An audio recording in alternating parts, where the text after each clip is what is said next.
नमस्कार मंडळी, श्री स्वामी समर्थ. मी संध्या माझ्या चॅनलमध्ये तुम्हा सर्वांचं खूप खूप मनापासून स्वागत करते. बघा मंडळी, 21 नोव्हेंबर 2025 ते 26 नोव्हेंबर 2025 या दिवसामध्ये आपल्याला मल्हारी मार्तंड षडरात्रोत्सव साजरा करायचा आहे. बघा, ज्याप्रमाणे आपण शारदीय नवरात्रामध्ये आई भगवतीचे शारदीय नवरात्र आपण उत्सव साजरा करत असतो, अगदी त्याचप्रमाणे आपल्याला या 21 नोव्हेंबर ते 26 नोव्हेंबर या काळामध्ये आपल्याला खंडेरायांचे षडरात्रोत्सव साजरे करायचे आहे. तर बघा, हे षडरात्रोत्सव आपल्याला कसे साजरे करायचे आहे, या काळामध्ये आपल्याला मल्हारी सप्तशती या ग्रंथाचे पारायण करायचे आहे. या ग्रंथाचे पारायण केल्यामुळे आपल्या घरामध्ये सुख, समृद्धी, आनंद राहत असतो आणि विशेष म्हणजे आपल्या घरामध्ये एकोपा टिकून राहत असतो. ज्या घरामध्ये वडिलांचं आणि मुलांचं पटत नाही त्या घरात आवर्जून ही सेवा करायला सांगितली जाते. तर हीच मल्हारी सप्तशती ग्रंथाचं पारायण कसं करायचं आहे, या दिवसामध्ये आपल्याला घटस्थापना करायची असते, ती कशी करायची आहे. त्याचबरोबर बघा, आपण शारदीय नवरात्रामध्ये आपण देवीच्या टाकावर किंवा देवीच्या मूर्तीवर किंवा श्रीयंत्रावर किंवा सुपारीवर आपण कुंकुमार्चन करत असतो. अगदी त्याचप्रमाणे या नवरात्रामध्ये, या षडरात्रामध्ये आपल्याला हरिद्रार्चन करायचे आहे. खंडेरायांच्या टाकावर किंवा मूर्ती असेल त्याच्यावर किंवा सुपारीवर आपल्याला हरिद्रार्चन करायचे आहे. ते हरिद्रार्चन कसे करायचे अशी संपूर्ण माहिती आज आपण या व्हिडिओमध्ये पाहणार आहोत. त्यामुळे व्हिडिओ अगदी शेवटपर्यंत पहा आणि जर तुम्ही माझ्या चॅनलवरती नवीन असाल तर चॅनलला सबस्क्राईब करा. तर बघा मंडळी, आपल्याला 21 नोव्हेंबर ते 26 नोव्हेंबर या काळामध्ये आपल्याला खंडोबाची उपासना करायची असते. तर त्यामध्ये सर्वात महत्त्वाचं म्हणजे बघा, आपल्याला 21 तारखेपासून ते 26 तारखेपर्यंत म्हणजे चंपाषष्ठीपर्यंत आपल्याला उपवास धरायचे असतात आणि चंपाषष्ठीला आपल्याला देवाचा कुलाचार पूर्ण करून आपल्याला उपवास सोडायचे असतात. जर तुमच्या प्रकृतीला झेपत असेल तर आवर्जून घरातील मुख्य पुरुष मंडळी जे असतात त्यांनी हा उपवास करायचा असतो. पण त्यांना करणं शक्य नसेल तर घरातल्या कुठल्याही एका व्यक्तीने तरी हे 5 दिवसाचे उपवास धरून चंपाषष्ठीला देवाचा कुलाचार करायचा असतो.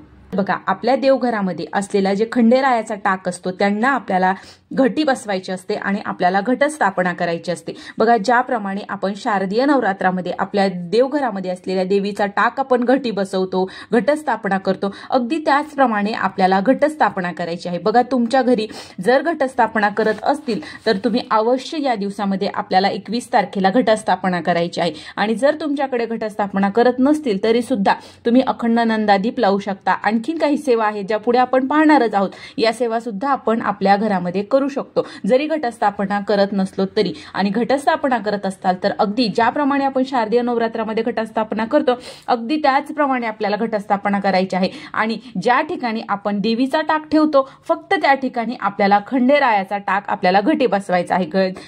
विड्याच्या जोडपानावर आपल्याला खंडेरायाचा टाक घटी बसवायचा आहे, अखंड नंदादीप लावायचा आहे आणि मल्हारी सप्तशती या ग्रंथाचे आपल्याला पारायण करायचे आहे. बघा, जर तुमच्याकडे घटस्थापना करत नसतील तर तुम्ही घटस्थापना नाही केली तरी चालेल, पण अखंड नंदादीप तेवत ठेवा आणि मल्हारी सप्तशतीचे आपल्याला पारायण करायचं आहे, याचे आपल्याला पाठ करायचे आहे. ज्याप्रमाणे आपण शारदीय नवरात्रामध्ये दुर्गा सप्तशतीचे पाठ करतो अगदी त्याचप्रमाणे आपल्याला हे मल्हारी सप्तशतीचे पाठ करायचे आहेत. बघा, आता हे पाठ का करावे तर बघा, ज्या घरामध्ये मुलांचे व वडिलांचे पटत नाही, सारखे वादविवाद होतात, कटकटी होतात, घरामध्ये सुख शांती नांदत नाहीये, अशांनी प्रामुख्याने या षडरात्रामध्ये मल्हारी सप्तशतीचे आपण पाठ करायचे आहेत. बघा, जर आता हे जे पाठ असतात, हे जे 5 दिवस उपवास सुद्धा केला जातो, हे जर घरातील प्रमुख व्यक्तीने जर केले तर खूप चांगला असतो, पुरुष मंडळी. पण बघा, जर आपल्या घरातील पुरुष मंडळींनी नाही केलं तर स्त्रियांनी केलं तरीही चालतं, पण जर शक्य झाल्यास पुरुष मंडळींनी केलं तर खूप चांगलं असतं. घरातील जो प्रमुख व्यक्ती आहे त्यांनी 5 दिवस उपवास करायचा आणि हे मल्हारी सप्तशतीचे आपल्याला पाठ करायचे आहेत. बघा, या 6 दिवसामध्ये तुम्ही 5 करू शकता किंवा तुम्हाला जर शक्य झाले तर तुम्ही 11 करू शकता, 14 सुद्धा तुम्ही करू शकता. बघा, हे जे 6 दिवस आहेत हे नवरात्र चंपाषष्ठीपर्यंत असते आणि आपल्याला याचा कुलधर्म करून आपल्याला हे जे पाठ आहेत हे करायचे असतात बघा. आणि जेव्हा आपण पाठाला बसू तर त्या पाठाला आपण अखंड दिवा तर तेवढं ठेवणारच आहोत. त्याचबरोबर एक खोबऱ्याची वाटी घ्यायची, त्यामध्ये भंडारा भरायचा. भंडारा म्हणजे हळद, आणि ती सुद्धा आपल्याला आपल्या देवघरामध्ये ठेवायची आहे.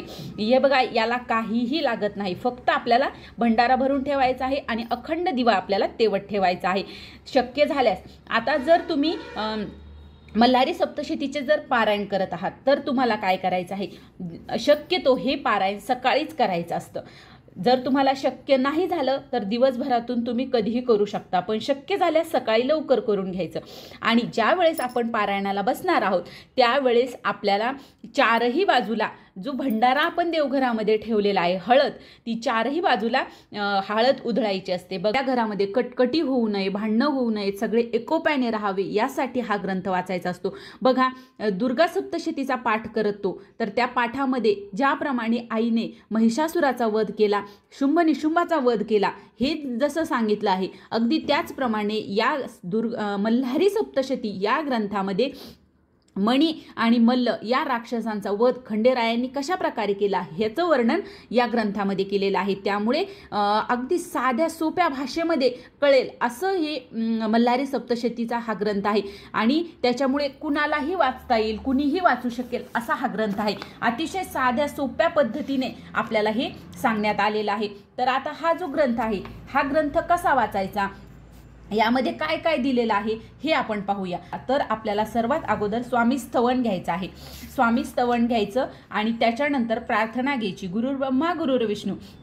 त्याच्यानंतर श्री स्वामी समर्थ मंत्राचा एक माळ घ्यायची आहे आणि त्याच्यानंतर मल्हारी कवच आपल्याला वाचायचं आहे. बघा, दुर्गा सप्तशतीच्या पाठामध्ये ज्याप्रमाणे आपले पहिले 3 कवच वाचतो त्याचप्रमाणे आपल्याला हे मल्हारी कवच वाचायचं आहे. त्याच्यानंतर मल्हारी हृदय स्तोत्र आहे ते वाचायचं आहे. त्यानंतर मल्हारी अष्टक आहे, तर हे मल्हारी अष्टक आपल्याला वाचून घ्यायचं आहे. अतिशय छोटं आहे.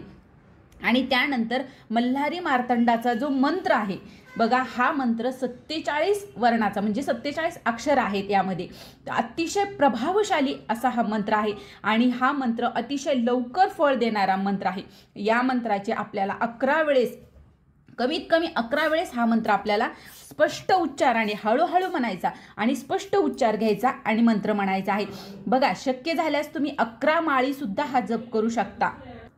बघा, ज्याप्रमाणे आपण दुर्गा सप्तशतीचा पाठ करण्या अगोदर आपण देवीचा जप करतो, ओम ऐं ह्रीं क्लीं चामुंडाय विच्चे, त्याप्रमाणे आपल्याला मल्हारी सप्तशतीचा ग्रंथ वाचायच्या अगोदर आपल्याला या मंत्राचं आपल्याला जप करायचा असतो, जो तुम्हाला या मल्हारी सप्तशती जो ग्रंथ आहे यामध्ये दिलेला आहे. हे झाल्याच्या नंतर आपल्याला मल्हारी सप्तशतीच्या वाचनाला आपल्याला सुरुवात करायची आहे. छोटे छोटे पहिल्या अध्यायात तर 45च ओव्या आहेत, त्याप्रमाणे आपल्याला हे 14 अध्याय वाचायचे आहेत. बघा, ज्याप्रमाणे आपण मल्हारी दुर्गा सप्तशतीच्या आपण 13 अध्याय वाचतो त्याप्रमाणे या ग्रंथामध्ये 14 अध्याय दिलेले आहेत. तर हे 14 अध्याय आपल्याला वाचून घ्यायचे आहेत. 14 अध्याय झाल्याच्या नंतर आपल्याला प्रार्थना घ्यायची आहे, जी आपण गुरुर् ब्रह्मा गुरुर् विष्णू घेतो ती प्रार्थना घ्यायची. येळकोट येळकोट जय मल्हारचा गजर करायचा आणि नंतर क्षमा प्रार्थना घ्यायची आहे. बघा, आपल्याला एवढंच करायचं आहे. त्यानंतर आपल्याला खंडेराय महाराजांची आरती घ्यायची आहे आणि ती आरती या ग्रंथामध्ये सुद्धा दिली.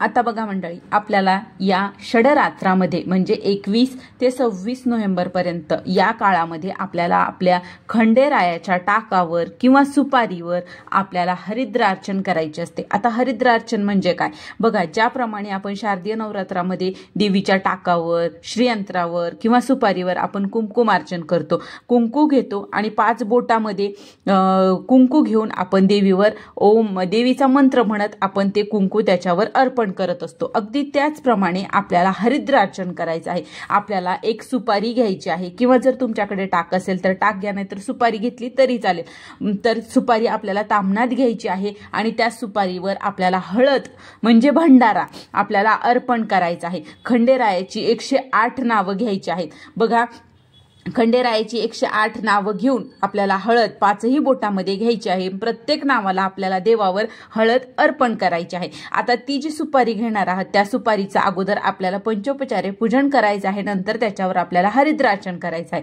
आणि दररोज आपल्याला तीच हळद, दररोज आपल्याला तीच सुपारी आणि तीच हळद घेऊन त्याच्यावर आपल्याला हरिद्रार्चन करायचं आहे. नंतर त्या हळदीचं काय करायचं, नंतर ती हळद आपण दररोज आपल्या कपाळी लावायची आहे. घरातील सर्वांनी आपल्याला लावायची आहे. घरातील आपण एखाद्या चांगल्या कामाला चाललोय तर त्यावेळेस सुद्धा तुम्ही ती हळद लावून गेलात तर त्या कामामध्ये तुम्हाला यश प्राप्ती होत असते.